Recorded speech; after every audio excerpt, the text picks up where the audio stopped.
మా ఫ్రెండ్ గారితో ఇక్కడే ఉన్న ఒక మంచి ప్లేస్ హోటల్ లాంటి దానికి వెళ్ళాను. ఆడు చక్కగా వాడు ఏం చెప్పాడంటే చికెన్ బిర్యానీ ఆర్డర్ చేశాడు. భయ్యా ఒక ప్లేట్ చికెన్ బిర్యానీ అన్నాడు. వాడు చాలా రెస్పెక్ట్ఫుల్గా సార్ మండీ హోనా హే అన్నాడు. హే హే అన్నాడు. ఆడిదో అన్నాడు. మొత్తానికి తీసుకొచ్చాడు. నా కేసు చూశాడు. 1 వెజ్ బిర్యానీ అన్నాను. వాడు 2 అడుగులు కానీ కేసు వెళ్ళాక చిచి అన్నట్టు చూశాడు నా కేసు. అంటే ఏంటి అంటే నేనేమన్నా అడగడానికి అడిగినా వాడిని, అంటే వాడు ఆస్తి అడగలేదు, వాడు కూతుర్ని అడగలేదు, జస్ట్ వెజ్ బిర్యానీ అడిగాను అంతే.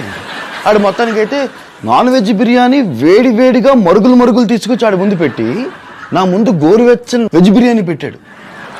అది చూడడానికి ఎలా ఉంది తెలుసా, దాంట్లో బంగాళదుంపలు బీన్స్ పీసులు కూడా నాకేసి చాలా అసహ్యంగా చూస్తున్నాయి. ఏంటి వెజ్ బిర్యానీ తింటున్నావా అని నా మీద నాకే అసహ్యం వేసింది. అంటే ఈ సమాజం నన్ను యాక్సెప్ట్ చేస్తుందా వెజ్ బిర్యానీ అడిగితే?